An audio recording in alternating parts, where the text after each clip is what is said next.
This is a fascinating story about a couple who left the big city in search of a peaceful life and instead found a great need for the rehabilitation of wild animals, especially South African cats. Len has a vision to create and translate dreams into reality. Mandi has a special way with animals. Together, this husband and wife team have made an important contribution to their community. Our three adventurers, Gabi from Germany, Kezia from Kenya, and Casilla from Brazil, see an excellent example of how tourism can benefit the environment. A wildlife hospital is funded through tourist entrance fees. This is not only a tourist facility, but a place of awareness, education, and rehabilitation. A place that shows people the plight of the African cats and plans for helping them.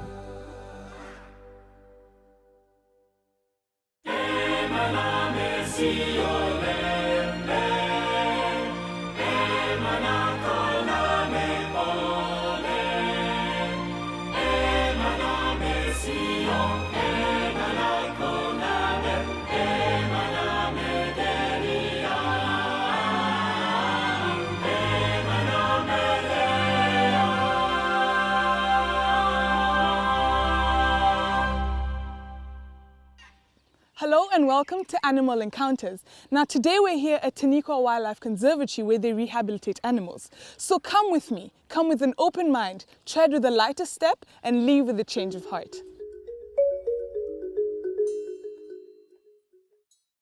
This little house is situated at the edge of a beautiful forest. What is the story behind it? I lived in this for a whole year while constructing Taniqua, where there was no water or electricity or even a road to get here.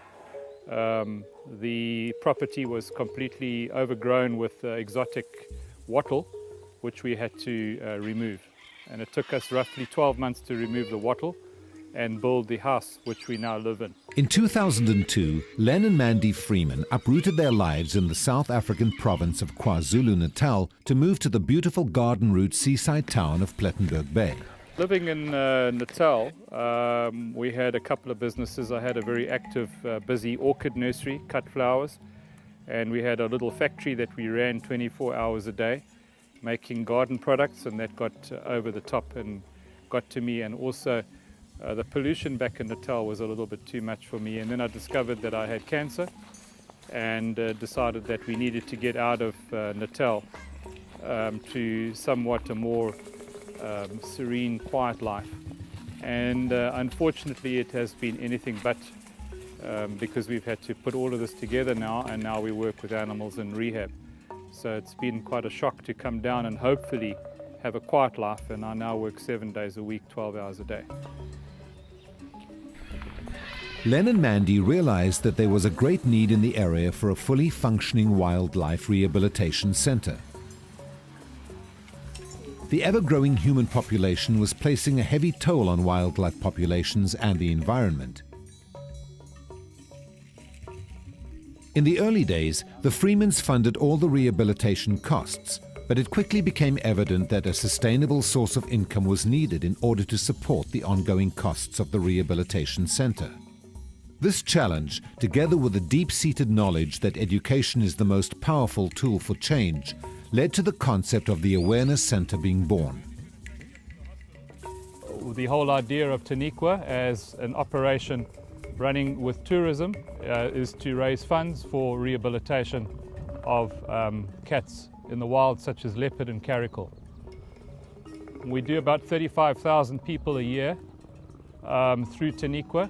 That sponsors our hospital and our rehab facilities. I think one of the questions is always why you have animals in captivity, and I think it's important to say that animals belong in the wild, but for a lot of people they don't have the opportunity to see the animals in the wild. So by coming to a centre like this and seeing animals that are bred in captivity, so they're happy being in a relatively small area, but people can see how beautiful they are. That gives them the opportunity to be inspired to work with conservation. And it's the same with our leopard. The whole purpose of him being here is to give the opportunity to tell people why leopards are disappearing from our wild, and to give them the opportunity to learn about organizations like the Landmark Foundation that's doing a lot of work with leopards in the wild. So the whole purpose of Taniqua is to give people the opportunity to see the animals and then learn about ways in which we as individuals living in South Africa can contribute to keeping them in the wild and keeping their numbers up. So an animal like Thandi here is very happy in captivity, but she belongs in the wild, and that's our ambition with all of our animals that come in rehabilitation, is to get them back in the wild as soon as possible. So the work that we do on the rehabilitation side is not seen by the public, because it's very important that the animals remain wild and so that they can go back and live a normal life in the wild. So it's very different to other places. We have two different facilities. One, the place where people come and see the animals, and then out of sight is our rehabilitation center, which you're going to see a little bit later. Shaka and Thandi came to us at 2 days old. What happened was that the mother gave birth to 4 cubs. One died very soon after birth, and the second one died, I think, on the second day. And then the breeder brought these 2 through to us to try and resuscitate and keep alive. And this is Thandi, and Shaka there, which has just walked away. He was almost on death's bed within a few hours of being brought in, and we managed to save him. And he's turned out to a magnificent animal. And Mandi is very good at raising cheetahs, and we've got the formula right, and we know what we're doing now. We've raised quite a few cheetahs, and we will raise another 2 cubs possibly in the next 6 months to complement these 2, because we have to split them now. This is brother and sister, and we have to split them with obviously unrelated cheetah. Taniqua's awareness program is aimed at the grassroots level, working with local communities to question accepted practices and customs, highlighting the impact of habitat loss and environmentally insensitive farming practices.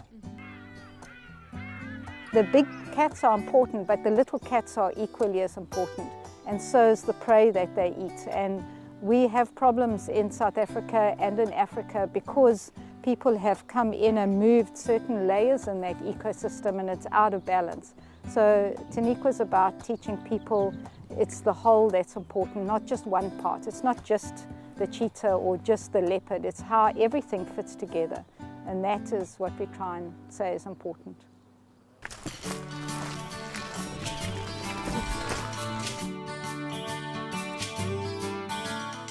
Right here where we're going to start, especially with these cats, which are quite a confusion to anybody, because this is an African wild cat we're going to see.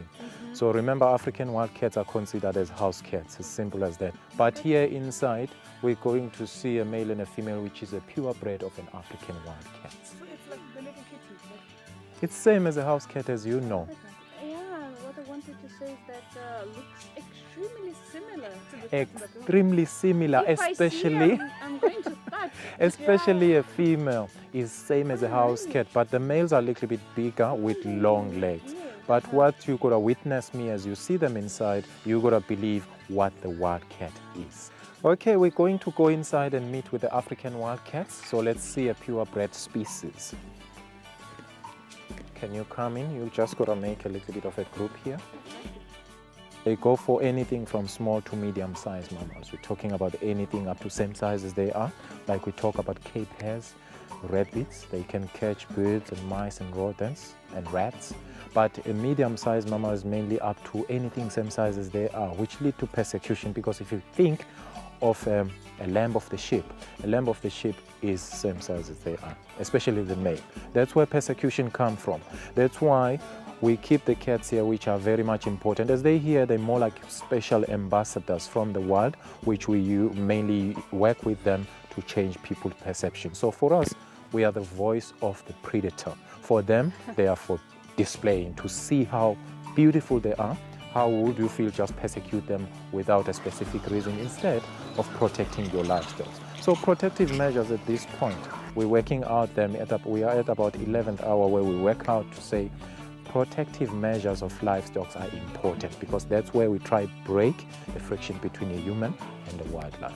We're talking about protective collars and Anatolian guide dogs, those Turkish bred which are quite big, mainly used for intimidations. A collar is even a protection and intimidation because if a predator tries to grab on the throat and fail, he's scared thereafter. Because remember, predators, especially cats, are going for throating when they kill or in the neck. If the sheep wear the collar, they're not attacked by leopards. So and one collar costs like R2.50. So that's what he is explaining. That's a project. I don't know whether they have invented the collar. Yeah, I think actually. One of the most compromised cats on the garden route in the whole of Africa is your caracal. Many are shot and left behind are the youngsters, and the youngsters are then picked up and they then come to us for rehabilitation. You stand Good firm. for them. Yeah. As tall as you are, you Yeah. not go down because remember, Yeah. kids are considered as prey. Yeah. That's what we believe. Uh-huh. Even the predator believes that Yeah. this is a prey. So don't look into you the eyes. can't Can't look to look their in. eyes. Mhm. You glance away quickly. Because Okay. if you get Connect hold of the the eyes. eyes, Someone it's has a to give challenge. up. Now Yeah, it means it's a you challenge. invite him to play with you, or you can pounce on him and start. He's not trusting you because you're facing him. Yeah. But Sinjin is doing well with his son inside here. In a way, they together. Tsotsi has been hand-read here at Taniqua, which is giving me a little bit of a cattle now. In a way, that's where you can feel the fur of that cat. Don't cut that cable, Tsotsi. Leave it, lift it up a little bit. Yeah, but he's not going to chew it. But if it's a toy, yes, he's going to take it. So these caracals, if you look at the behavior, they're very tamed now. That's why you can think of a question of how will you introduce this cat in the wild? There is no way. That's why their future maybe they may end up to breeding facility or wherever they protected, but not protect completely in the wild. No, it's the same procedures we follow. We should stand up upright and make sure that we're not crouching down. Remember that the servals are the cats which were mainly hunted for their skins, their fur. Yeah, they were hunted for her fur because the fur is beautiful. It's more like striped and spotted, which is the cat which has got a lot of spotted pattern. Like the ears are quite big, very attractive. Naturally with echolocation of the ear, they can echoing any noise from the airwaves. It could be under the ground, in water, or even over the lands. In savanna zones of Africa, which their natural habitat is, in tall grasslands, you find them jumping over the tall grasses, looking for rats. Mainly prefer the small prey naturally. Remember that it's so difficult to work with adult people only, to change their perception at that level. It's so difficult because what you can know is at an adult stage, a person is imprinted with the beliefs which mainly affected a lot of wildlife years ago. They were hunted for skins, traditional wearings, which the adult people, old people were used to do that. So that's why now we advise to push through the educational program to younger generation because they're the ones for the future. So now if you create a change now, a kid will grow informed and knowing about the wildlife from now on. At the end, that kid, it means at that stage where they are adult, none of their young generation will do these bad practices affecting the wildlife. We also do penguin rehabilitation, which is quite intensive. We do about 65 to 70 birds a year. And the African penguin now is on CITES 1 and highly endangered, and we hope that we can contribute to putting them back in the wild and to sustain their numbers. And what happens with the babies is that they leave the nest and they go out into the sea, and through overfishing they have to swim further to find their food, and they get caught in the very strong currents, and then they get washed out of where they were. So he either was born around Cape Town area or Port Elizabeth, which is very far from here. So if he lands on our beaches, he'll basically die because there's no colony here for him to be with. The leopard came in at about 7 weeks old. He was a hand-raised leopard from a person in Bloemfontein. Leopard are bred in captivity all over Africa and then released and also sold to zoos and areas where there are leopards that are necessary to go back in the wild. And Zwelaki came to us, and we've been working with Zwelaki now for a long time. And everybody said, well, you wouldn't get near him after 6 months, maximum a year.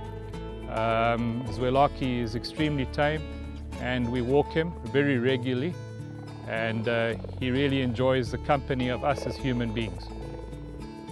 The authorities and people that know leopard tell us that it's impossible. As time goes, he's going to get more and more ferocious and vicious, and he's gone the other way.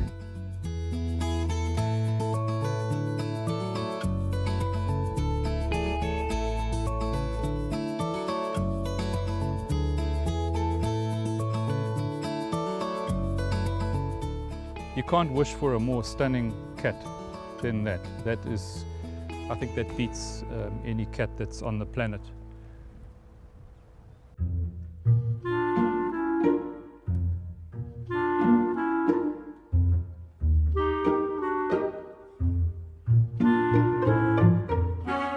When we saw those beautiful marabous with those big gentle eyes, we couldn't resist it. So we decided we had to get Earl. And so Earl came to live with us, and everyone says, look how ugly he is, but you've actually got to look at what's beautiful in him. And he has the most gentle eyes. If you've ever seen anyone's eyes, they cannot compete with the marabou's eyes. And I think that's a lesson in itself, is to stop looking at the obvious and look for the beautifulness in every creature.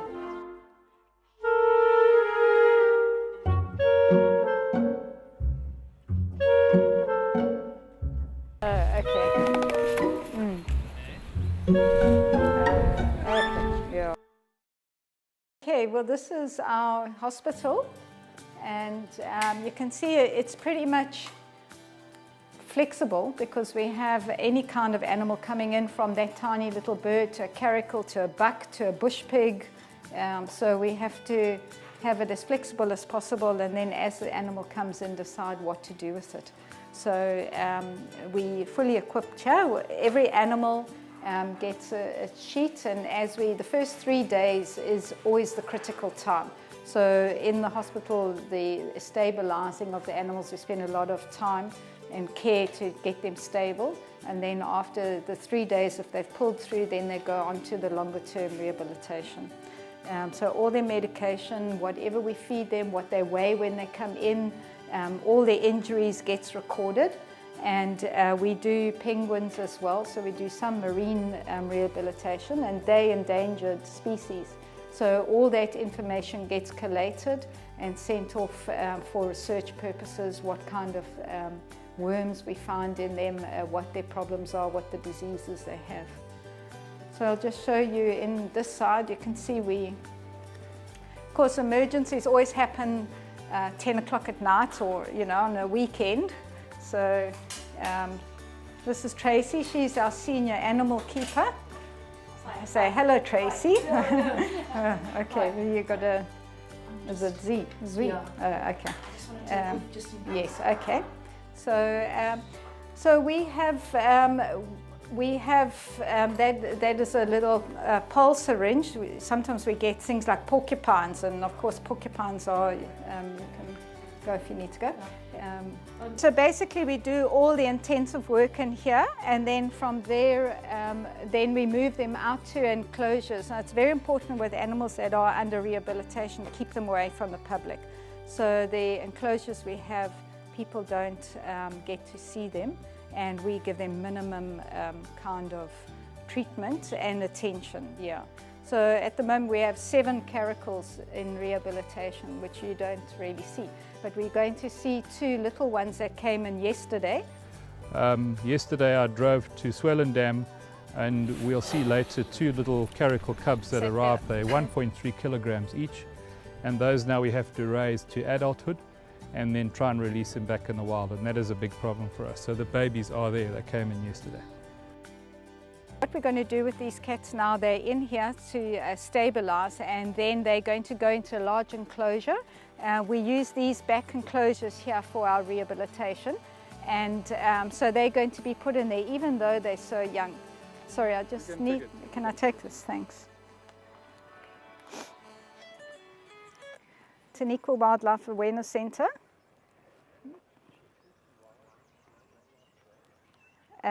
Does it look injured at all?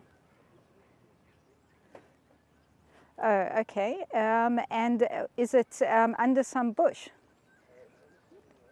Okay. Okay, so we can actually get to it. Okay, what I'm going to do is I'm going to send our vehicle out there, and we will come along with a travel box, and we'll have a look at it and see if necessary we'll have to bring it back to the hospital. Okay, thanks a lot. We'll be there in about 10 minutes. Thanks. Okay, bye.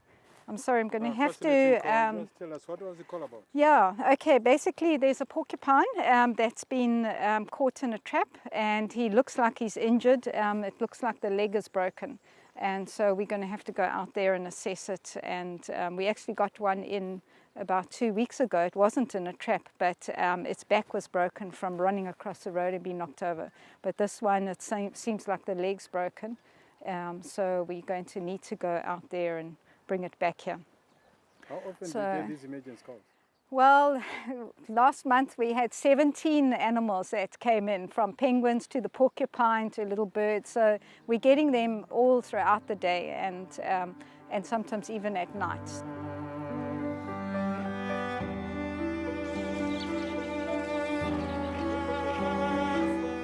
Biggest thing, realizing that when you've been diagnosed with cancer and you go through all the treatments and you hopefully come back with a positive result, is that every day you've got to make every single day count, and your quality of life is so important from there on. But what it does to you, it makes you very intolerant of issues around you. So I've had to adapt very with long-term goals, and hopefully can keep it in remission. Whilst Len's cancer is in remission, it brought home to this dedicated couple how little time there is left to open the eyes and ears of our communities. For some species, we are the last generation who can make a difference. I was impressed by the compassion that drives the care that this couple have for the animals and their environment. They truly have an empathy that is not only rare, but which they put into practice. It was a real motivation for me to care more and do more. Sometimes our traditions and culture negatively affect the nature around us. Some traditions actually make sense, but where they clash with the environment, we need to question these traditions and ask ourselves if this is something we need in our lives. Let's make a new start and only follow traditions that will help save our fragile planet. I think that if we understand that nature and the animals are the result of a divine creator's amazing design, we might have more respect for them. It surely helps me realize that we are connected with all of God's creatures in a special way, and that we need to take care of these wonderful creatures.